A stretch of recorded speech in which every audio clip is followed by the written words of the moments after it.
El chavismo ya no habla con una sola voz ni se mueve como un bloque compacto. Bajo la superficie de poder controlado actualmente por Estados Unidos se perfila una división de facto entre lo que serían dos bandos que disputan control. De un lado está Diosdado Cabello, expresión del núcleo militar partidista, duro, aferrado a la lógica de la coerción y contrario a cualquier concesión. Del otro lado, Delcy Rodríguez, cabeza del Frente Civil que administra la supervivencia del régimen moribundo. Es además la interlocutora directa de Donald Trump. En ángulo, tensión estructural entre quienes gobiernan desde el miedo y quienes intentan sostenerse en el poder. Lo dicho, desde siempre el chavismo pues, se identificó como antiimperialista. Y ahora a este régimen le toca convivir con el tutelaje de Estados Unidos.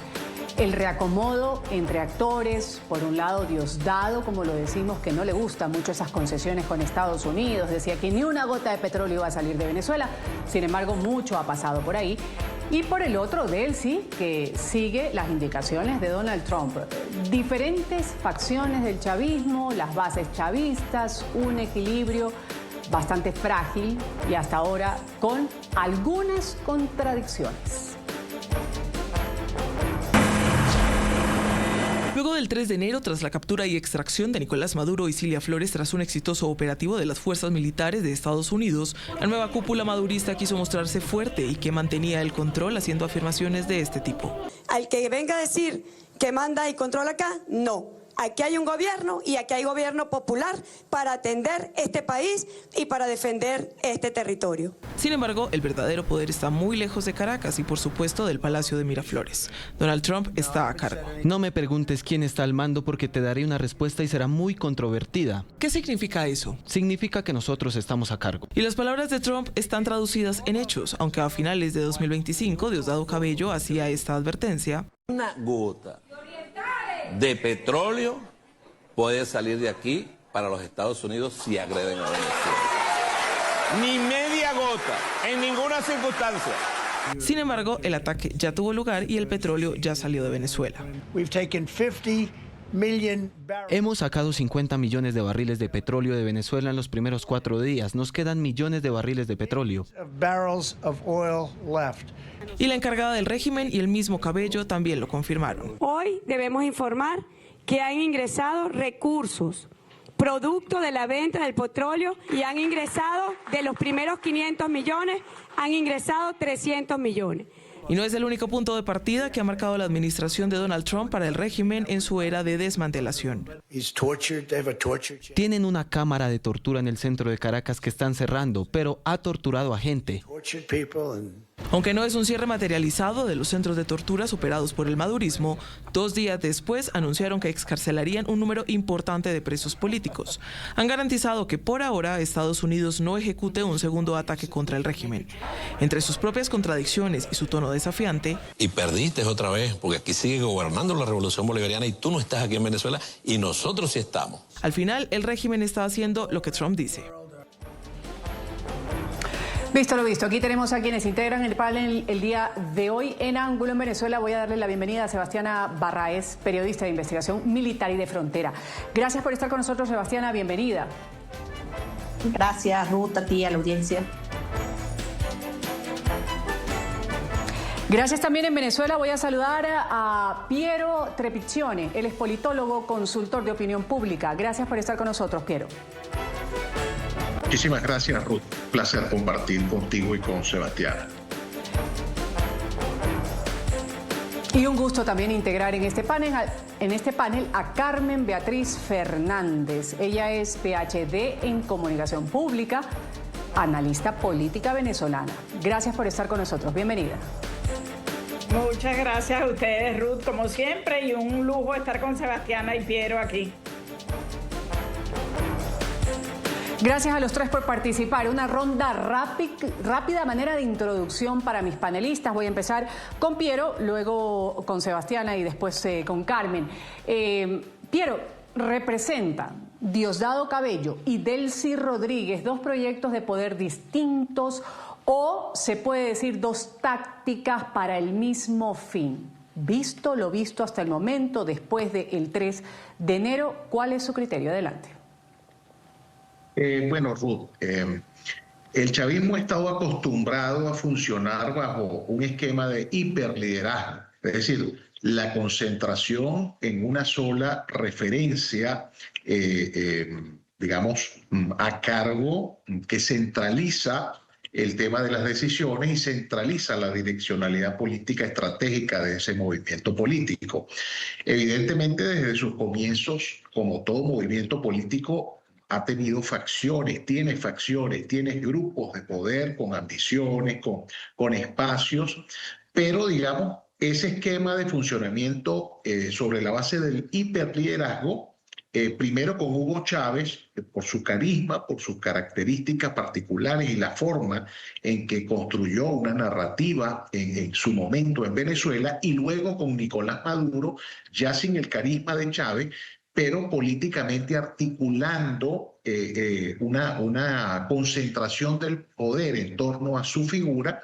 Ahora, digamos, se abre todo un desafío, y es lo que estamos viendo en la actualidad. Es decir, Delcy Rodríguez no representa ese esquema de hiperliderazgo que tradicionalmente venía caracterizando al chavismo, y las facciones siguen existiendo, solo que ahora, al no existir el referente del hiperliderazgo o de la concentración en una sola referencia de poder, evidentemente estas facciones se articulan, juegan en un espacio, podríamos llamarle, entre pares, y que de alguna manera, con el transcurrir de los días, de las semanas, de los meses, veremos si ese desafío que tiene el chavismo hoy en día puede significar volver o reconstruir un hiperliderazgo. Por el contrario, tendrá que ir a un formato de acción más colectivo.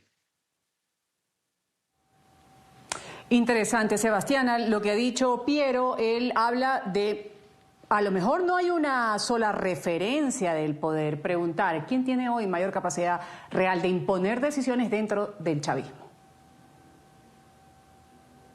Bueno, sin duda lo tiene Delcy Rodríguez, aunque no tenga realmente el liderazgo tradicional dentro de la revolución bolivariana. Y digo que lo tiene porque ese es el poder ejercido gracias a la fuerza que ha impuesto Estados Unidos, y que ha decidido que precisamente ella sea la persona que esté ahí a cargo de, digamos, de no solamente de estos acuerdos y de estas negociaciones con los Estados Unidos, sino además porque pues era la vicepresidencia de la República y tiene un aliado clave y estratégico como es su hermano, Jorge de Jesús Rodríguez Gómez, que es el presidente de la Asamblea Nacional. Voy a darle la palabra ahora a Carmen, en qué concuerda con Sebastiana, con Piero, y preguntarle sobre el ala dura que encarna Diosdado Cabello. Quizá está perdiendo peso frente a la civil que ahora está articulando Delcy Rodríguez, porque es finalmente quien está siguiendo instrucciones por parte de los Estados Unidos. ¿Cómo lo ve usted? Sí, creo que han tocado ambos puntos muy interesantes. O sea, a la muerte de Chávez en 2012, 2013, cuando quiera que fue, que no se sabe todavía bien, se desata como un archipiélago de poderes. O sea, tras la cabeza de Chávez no había una uniformidad de criterios. Entonces, es electo. Chávez selecciona a Maduro y le concede ese liderazgo, le transmite ese liderazgo, pero en realidad había un archipiélago de 6 poderes importantes. Los hermanos Rodríguez eran uno, Maduro y Cilia era otro, Diosdado Cabello era otro, Padrino era otro, y luego 2 archipiélagos que desaparecieron, Tarek El Aizami y Rafael Ramírez, ambos vinculados a PDVSA y a malos manejos o a manejos muy corruptos con el tema petrolero.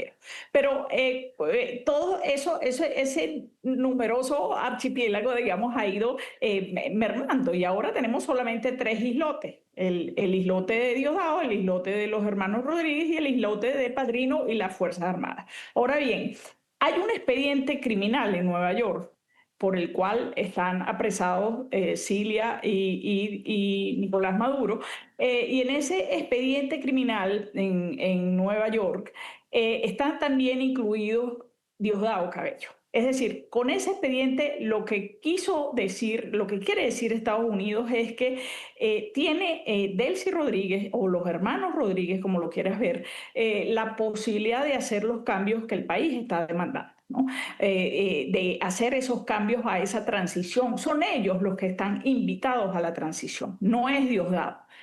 Son los hermanos Rodríguez y de alguna manera también el general Padrino, ¿no? Quien tampoco está en ese expediente. Entonces creo que eso da pistas de qué es lo que se buscaba y qué es lo que se pretende hacer desde el Departamento de Estado y desde ese tutelaje, ¿no? Ahora, vamos a hacer un recorrido más o menos lo que ha pasado, más de un mes ya sin un chavismo que antes estaba con este señor a la cabeza, Nicolás Maduro, sacado, llevado a cumplir prisión, a enfrentar a la justicia en los Estados Unidos. Maduro estuvo mucho tiempo, fue el elegido por Chávez después de su muerte, y ahí pues hablando de esa referencia de poder, era quien encarnaba, quien desafiaba. Piero, muchos decían el ocaso de una gestión, el amanecer constitucional, pero todavía estamos viendo un régimen que está liderado con apoyo, sin apoyo de las filas chavistas por Delcy Rodríguez. ¿Cómo va ese amanecer constitucional democrático que tanto se anhela en Venezuela? Mira, el chavismo, si hay algo que lo ha caracterizado en estos años digamos, de ostentación del poder en el país, es precisamente su capacidad de adaptación ante las circunstancias. Obviamente, bajo lo ocurrido el día 3 de enero, digamos, donde Estados Unidos pues, ha demostrado, particularmente su presidente Donald Trump, ha demostrado una supremacía tecnológico-militar pero muy superior con respecto a la capacidad de operación de la Fuerza Armada en Venezuela o de las Fuerzas Armadas en Venezuela, y sobre este hecho efectivamente pasa a ejercer una especie de tutelaje geopolítico. En ese marco se nota con claridad que efectivamente en el chavismo hay una incomodidad latente, pero que frente a esas circunstancias y frente al tímido rol de Rusia y China, que han evitado, como se evitó siempre, una confrontación directa entre la Unión Soviética y los Estados Unidos en la Guerra Fría, pues han desarrollado todo un proceso de adaptación, y creo que en términos estratégicos tratan de ganar tiempo, es decir, efectivamente seguir las directrices en materia macroeconómica, en materia de reforma de algunos instrumentos legales asociados a la producción petrolera, entre otros aspectos, pero políticamente sabiendo que, de acuerdo a la nueva doctrina de seguridad nacional de los Estados Unidos, aparecida en noviembre del año pasado, Estados Unidos ahora no, digamos, evita en lo máximo, en lo posible, involucrarse en el terreno, en operaciones militares, justamente por las complicaciones que esto ha representado en el pasado lejano y en el pasado reciente. Los podemos mencionar algunos casos en el terreno Irak, Afganistán, entre muchos otros. Y esto, naturalmente, pues hace que el chavismo genere un cálculo estratégico, digamos, pensando en el marco de su capacidad de adaptación, pensando en, bueno, las elecciones de medio término en noviembre, las posibilidades, digamos, del juego geopolítico global con Rusia y China, no en un escenario de confrontación directo, pero sí articulando otro tipo de proceso, justamente para tratar de reconfigurarse sobre ese enorme desafío que tiene en este momento y poder responder y tener capacidad de respuesta para seguir, digamos, manteniendo el poder en el país, que es el objetivo central del chavismo en este momento. Sebastián, ¿a cuánto ha afectado el que no esté quien representaba cabeza visible, digámoslo así, Nicolás Maduro? 13 años de Maduro en el poder, fue el elegido por Chávez en su momento. Decían que estaba la decisión entre Diosdado Cabello cuando enfermó Chávez, Diosdado Cabello y Nicolás Maduro, y que optó por Nicolás Maduro para que siga su dinastía. O bueno, las elecciones tal cual se han dado, de la manera que se han dado durante estos 26 años en Venezuela. ¿Cuánto ha afectado el hecho de que Maduro ya no esté detenido en Estados Unidos dentro de las filas del chavismo?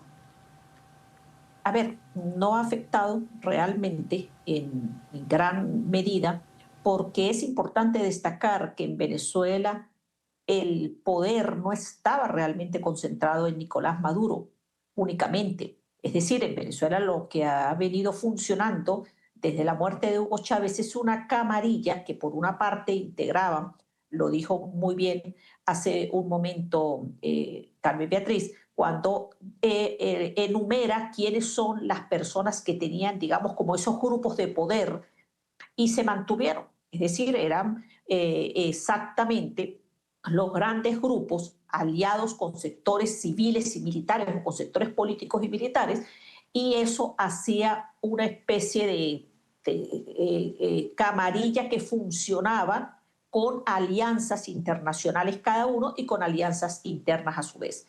Así que una vez eliminado la pieza que representa Nicolás Maduro y Siria, pues no causa un gran impacto, como tampoco lo significó el hecho de haber eliminado en su momento a Tarek El Aissami, que representaba uno de esos bloques de poder importantes en el chavismo.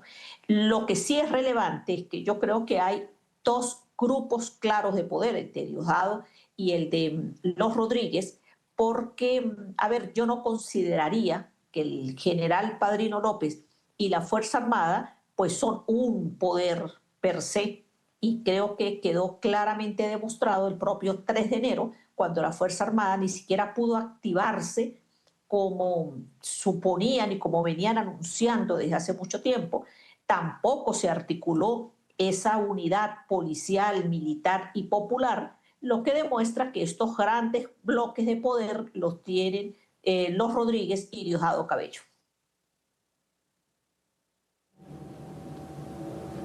Ahora, Carmen, Delcy Rodríguez, ahorita volviendo a quien está ahora, poderosa colaboradora de Nicolás Maduro, asumió la presidencia interina de Venezuela en su momento.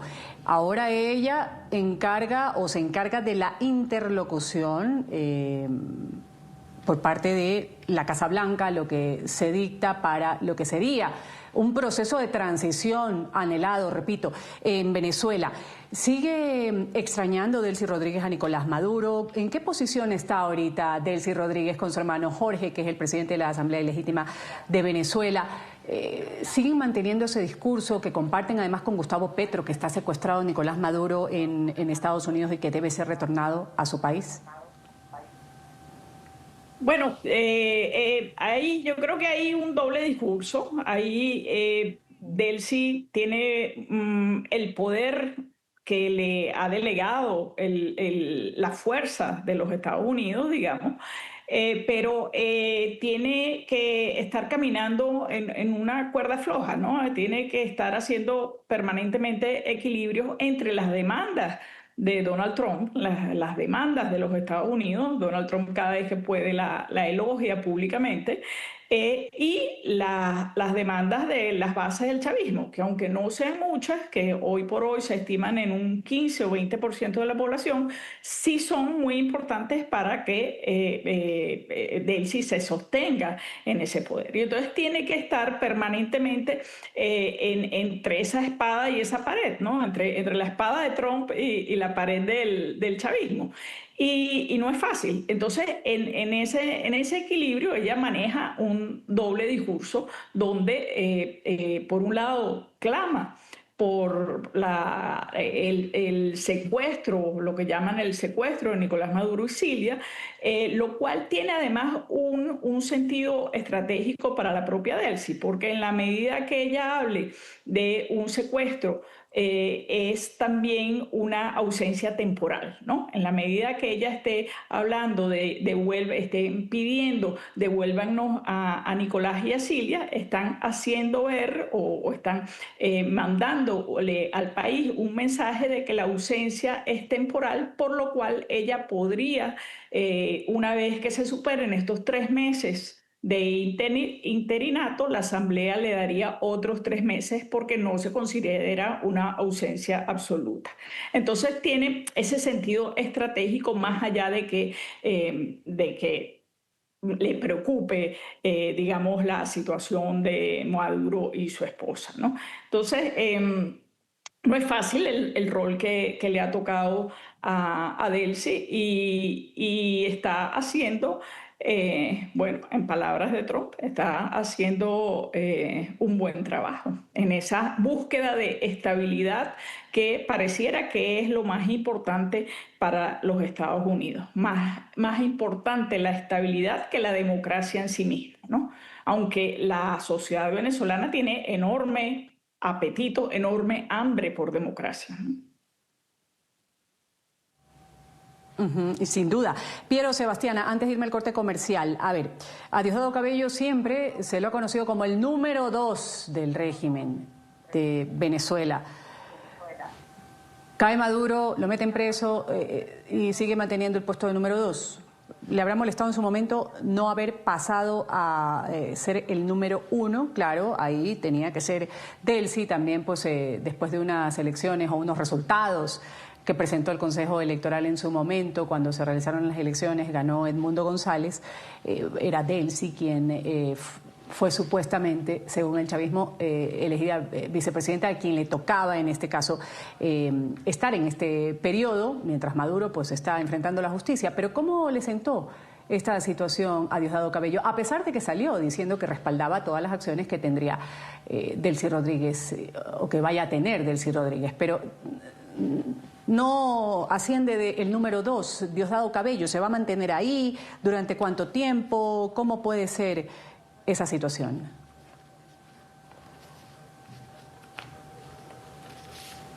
Bueno, no sé si respondo yo, pero bueno, yo creo que Diosdado Cabello... ¿Aló? Sí, Sebastián, usted empezó, adelante, y después escucho a Piero. Digo, es que Diosdado Cabello ha ambicionado el poder incluso desde la época en que Hugo Chávez era el líder del chavismo y era presidente de la República. Ahora, para Diosdado Cabello es un verdadero problema, porque ahora ya no se trata de ser el número 2, se trata definitivamente de que los Rodríguez lo eliminen de la ecuación de poder en la que se encuentra. Recientemente nosotros hicimos un trabajo de investigación donde, entre otras cosas, revelamos cómo Diosdado Cabello tiene instalado, por lo menos en Caracas, 11 sitios con arsenal, con armas, con colectivos, con grupos establecidos, digamos, presionando lo que él considera que puede hacer en algún momento si lo van desplazando del poder. Y casi inmediatamente, pues observamos cómo los Rodríguez publican, dejando evidencia ante esos internos, esa gente interna del chavismo, que Diosdado compartía el poder. Publican una fotografía allí en el Palacio de Miraflores, hablando de unidad, caminando conjuntamente, y Diosdado Cabello ha bajado la presión, pero no ha eliminado esa posibilidad. De hecho, sigue moviéndose en diferentes estados, sobre todo en la frontera, con personas de grupos irregulares y de colectivos, concentrando su propio poder tanto en armas como en hombres. Yo en la misma línea de Sebastiana y de Carmen Beatriz, que han mencionado una palabra clave, en estos momentos es el equilibrio, el equilibrismo. Creo que dentro del chavismo hay, en medio de los grupos, de las facciones, un intento de mantener un equilibrio que, aunque a todas luces luce precario, luce, digamos, con muchas limitaciones, es un equilibrio sobre fundamentalmente esto último que señalaba Sebastiana, sobre el tema de la necesidad de la unidad frente al adversario común, y que pudiera significar ese quiebre o esa ruptura de la coalición gobernante, pues evidentemente el proceso de tutelaje geopolítico iría o avanzaría hacia una segunda y tercera etapa, según lo que ha planteado en el marco del plan del Departamento de Estado, con una fractura, digamos, en ese proceso de la coalición gobernante. Entonces, las diferencias existen, vemos a diario narrativas que intentan mandar especies de metamensajes. A veces no los comprendemos desde el exterior, digo desde el exterior del chavismo, pero que son dirigidos fundamentalmente a ese cúmulo de factores que integran ese movimiento político. Y justamente todo eso pues, se soporta en un equilibrio precario que, dependiendo su capacidad de mantenerse unido, va a jugar un rol en los próximos meses en el país. Si se facilita ese equilibrio precario, facilita un proceso de ruptura, de quiebre de esas facciones, donde, digamos, esa capacidad de incidencia interna se vea debilitada lo suficientemente, digamos, gráficamente hablando, pues un porcentaje importante de esa capacidad interna se ve debilitada. Al romperse ese equilibrio, eso va a tener consecuencias inmediatas, digamos, en los procesos de reorganización política en Venezuela. Vamos aquí a una pequeña pausa comercial. Esto es Ángulo. Ya no hablan con una sola voz, dicen analistas, algunos analistas, gente del régimen. También unos aprietan, otros negocian. El chavismo se separa, hay ciertas contradicciones mientras intenta sostenerse. Por una parte está Delcy Rodríguez, por otra está Diosdado Cabello. Sí, están manteniendo discursos de unidad, pero sí ha habido contradicciones.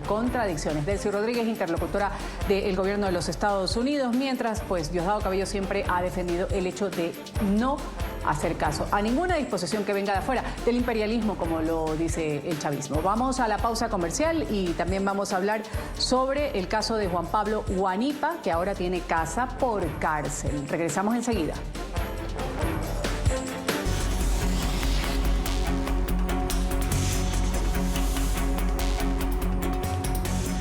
Y seguimos aquí en Ángulo de NTN 24. A propósito, el dirigente político Juan Pablo Guanipa, quien fue nuevamente secuestrado, desaparecido algunas horas por la dictadura venezolana, esto pues desde el pasado domingo, fue trasladado a su vivienda en Maracaibo, donde va a permanecer recluido bajo la figura de casa por cárcel, según una nueva orden arbitraria por parte del régimen. Aquí en NTN 24, el equipo de prensa integrado por Daisy Álamo, de la familia de Guanipa, dijo que efectivamente había sido trasladado por funcionarios de la dictadura desde el aeropuerto de Maiquetía hasta el aeropuerto de La Chinita, en la capital de Zulia. ¿Y qué dijo Diosdado Cabello en su momento? Eso también. Estaba hablando Diosdado Cabello que la Fiscalía del régimen solicitó revocar esta medida de excarcelación luego de que Guanipa haya hablado con la prensa y haya estado acompañando en vigilias a familiares de presos políticos. De esta manera se refería el número 2 del régimen chavista, Diosdado Cabello, sobre el caso de Guanipa. Han salido 897 personas. 897. No había pasado nada. Salieron, se encontraron con su familia, hasta que la estupidez ilustrada de algunos políticos creyeron que pueden hacer lo que les da la gana y embochinchar el país, violando las propias condiciones en las cuales se les está dando libertad. Entonces ya no son 897, sino 896, porque una persona fue detenida nuevamente por violar las condiciones sobre las cuales fue liberada. Se creen intocables. De que funcione la justicia. Que funcione. Increíble escuchar estas declaraciones. Bueno, no es increíble, en realidad es un poco más de lo mismo. Carmen, ¿hasta qué punto la represión sigue siendo el principal sostén de parte del régimen? Sí, bueno, muchas cosas que cabe reflexionar con lo ocurrido ayer, ¿no? En primer lugar, en relación con estas declaraciones de Diosdado, yo creo que es muy importante resaltar que Guanipa no violó ninguna de las condiciones que establecía su boleta de excarcelación. Guanipa no tenía, hay varios presos políticos y los presos políticos han sido liberados con distintas condiciones, unos con grillete, otros con imposibilidad de hablar ante los medios, otros con casa por cárcel. El caso de Guanipa solo tenía un régimen de presentación cada 30 días, ¿no? Él no violentó nada, lo que sí hizo fue darle a ese país que tiene esa hambre de democracia, darle esperanzas y darle una agitación política, no cabe duda de ello, pero eso no lo tenía él contemplado entre las medidas. Que hay que decir además que cuando tú liberas a un preso político y le estableces unas medidas cautelares que les impiden hablar de lo que fue su experiencia como preso, estás inhibiendo su libertad de expresión, ¿no? Clarísimamente. Lo hemos visto en todas estas liberaciones. A mí particularmente, yo vivo en España y me ha llamado muy poderosamente la atención cómo los liberados de Francia, los liberados de Italia, los liberados de Perú, hablan y relatan las condiciones terribles, el terror que vivieron durante su tiempo encarcelados, y los presos venezolanos que vinieron hace cosa de 3 semanas, que son venezolanos españoles, tienen unas medidas cautelares que les impide hablar de lo que fue su terrorífica experiencia como presos políticos de un régimen. Eso no es libertad plena. Y lo que estamos viendo, lo que vimos ayer, es que se da, además, mientras se está discutiendo en el Parlamento una ley de amnistía propuesta por la propia Delcy Rodríguez, pues te habla muy mal y te habla, te desata todas las alarmas de lo que puede llegar a ser esa ley de amnistía. Además, con el añadido de que los entendidos y gente que jurídicamente puede hablar mucho mejor que yo de esto, dicen que no cabe una ley de amnistía para los presos políticos, porque la amnistía es un perdón, y en el caso de los presos políticos que han sido hechos presos, han sido apresados simplemente por demandas democráticas, claro. Particularmente los después del 28 de julio del 2024, no cabe una amnistía porque son inocentes, ¿no? Claro, es que ya ahí empieza todo mal. De hecho, no hay nada judicial, todo es arbitrario, desde el hecho que se ponga en cárcel o tras las rejas a una persona simplemente porque representa otra ideología política, porque representa un pensamiento distinto, y eso se ha visto durante todo este tiempo en Venezuela, particularmente 25 años. Así, Sebastiana, ¿qué decir sobre esta ley de amnistía? Suspendido lo que iba a suceder dentro de la Asamblea, también referirnos a estas declaraciones calificadas como cínicas por parte de Diosdado Cabello con respecto a no cumplió con lo que debía, es decir, abren una reja pero con condiciones a personas que han sido además injustamente encarceladas. A ver, recordemos que el régimen venezolano se ha caracterizado precisamente por mentir, por manipular y por tergiversar no solamente la información, sino lo que ellos mismos dicen. Con el caso de la ley de amnistía, recordemos que incluso Diosdado Cabello y el propio Nicolás Maduro habían asegurado desde hace tiempo que en Venezuela no se iba a aplicar una ley de amnistía. ¿Qué es lo que ha sucedido ahora? Bueno, no es que Delcy Rodríguez sea menos represora y su hermano de lo que han sido los otros dos. Es decir, lo que sucede es que ante esta relación con los Estados Unidos y ante el goteo que tenían con la liberación de los presos políticos, pues surge la ley de amnistía que tiene una resistencia por parte de ese sector, específicamente de Diosdado Cabello, quien no acepta que se liberen a una cantidad de personas, porque recordemos que ha sido él una de esas figuras claves para inventar y posicionar estas operaciones de, digamos, de conspiración, algunos intentos de magnicidio o intentos de insurrección o de rebelión militar, que para lo que les ha servido en términos reales ha sido para limpiar la Fuerza Armada de aquella cantidad de oficiales institucionalistas, pero también le permitió que fuesen encarcelados gran cantidad de dirigentes, sobre todo de ese gran equipo que a nivel nacional tenía María Corina Machado. Lo que ocurre con esta ley, la discusión de esta ley, que por cierto está ahí ahorita en stand-by, es que además han tratado de sacar varias versiones para confundir a la opinión pública e incluso al propio chavismo, que, bueno, que pregona con mucho ruido que a Nicolás Maduro lo traicionó el propio sector más cercano, encabezado por los Rodríguez. Vamos a irnos a una pausa comercial. Regresamos con esta idea, Sebastiana, con las conclusiones para que ahonden este tema. También le voy a dar la palabra a Piero y termino con Carmen. Pausa comercial. Volvemos enseguida con las conclusiones del programa.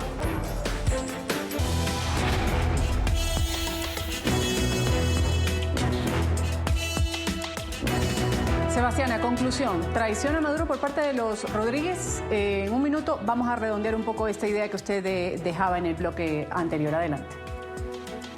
Al interior del chavismo particularmente hay la fuerte creencia de que realmente hubo una traición, porque no se explica de ninguna manera por qué no actuó ni siquiera la fuerza política, la fuerza policial, la fuerza militar, y además porque una vez que Delcy asume el interinato, pues se ha dedicado, entre otras cosas, a quitar a algunas piezas claves que tenía Nicolás Maduro, tanto en la Fuerza Armada como en el gabinete ejecutivo. Sin duda, esa es la certeza que hay, tanto en las fuerzas políticas como militares, de lo que ocurrió el 3 de enero. Piero y Carmen, también en un minuto para cada uno de conclusión, sobre todo lo que hemos hablado en el programa. ¿Puede coexistir un liderazgo basado en la coerción de Diosdado con otro basado en la negociación, como se está presentando actualmente Delcy Rodríguez? ¿Por cuánto tiempo, además? Empiezo con Piero y luego escucho a Carmen. La caracterización del momento político actual en el país pasa por un amplio y legítimo deseo de cambio de la gran mayoría de los venezolanos. Existen efectivamente en este formato, este neoformato que estamos viendo en Venezuela a partir del 3 de enero, muchísimas variables sueltas todavía, muchísimos elementos que no podemos, determinar cuál será el rumbo de los mismos. Lo que sí te puedo decir como analista es que las narrativas y la direccionalidad estratégica que consiga reconectarse, reorganizarse, reorientar ese amplio y legítimo deseo de cambio en la sociedad venezolana es la que sin duda alguna va a trascender cualquier variable que en este momento no se ajuste a la pieza de ajedrez que pudiera determinar el futuro de Venezuela. Carmen, cierro con usted. Sí, sí, yo creo que son incompatibles la represión de Diosdado, la represión y el terror desde una ala paraestatal con la oportunidad de negociar una redemocratización de Venezuela. Todos estamos conscientes de que la estabilidad es un factor clave para los Estados Unidos y para Venezuela en sí misma, pero en este sentido se debe aprovechar al máximo este momento histórico para una transición a la democracia que satisfaga este apetito, esta hambre de democracia que ha expresado la sociedad venezolana durante tantos años y que Piero expresó muy bien, ¿no? Hay que hacer las transformaciones institucionales que favorezcan un cambio genuino, un cambio irreversible y garanticen que Venezuela recobre y se enrumbe en el sentido de la democracia. Y esto implica tener una hoja de ruta clara hacia las elecciones y hacia las transformaciones institucionales que requieren una Venezuela democrática. Sí, pero puntualmente, Carmen, le repito, ¿usted cree que puedan coexistir este liderazgo de Diosdado Cabello basado en la coerción y el que está basado en la negociación, al menos actualmente por parte de Delcy Rodríguez, en camino a ese anhelo que usted está mencionando, transición, elecciones, democracia? No, yo creo y lo comenté, creo, a lo mejor no con mucho énfasis, pero creo que son incompatibles. Creo que ambas visiones son absolutamente incompatibles, ¿no? Y una de las dos se va a imponer sobre la otra y apostaremos a que sea la democrática, ¿no? En ese archipiélago de poderes terminará imponiéndose uno sobre el otro. Archipiélago de poderes, me ha gustado ese término. Vamos a un corte comercial, esto es Ángulo. Continuamos con Ángulo por NTN 24, el canal de las Américas. Voy a agradecer a quienes han participado el día de hoy con sus puntos de vista, su análisis en Ángulo. Sebastiana Barraez, periodista de investigación militar y de frontera, ha estado con nosotros. Voy a agradecer también a Piero Trepiccione, él es politólogo, consultor de opinión pública. Hasta una nueva oportunidad, Piero. Muchas gracias. Y también voy a agradecer a Carmen Beatriz Fernández, PhD en Comunicación Pública y analista política venezolana. Gracias, Carmen. Gracias a ustedes, Ruth. Ustedes sigan con la señal del canal internacional NTN 24. Enseguida hay más información del mundo entero y su respectivo análisis. Me despido, soy Ruth del Salto. Esto ha sido Ángulo.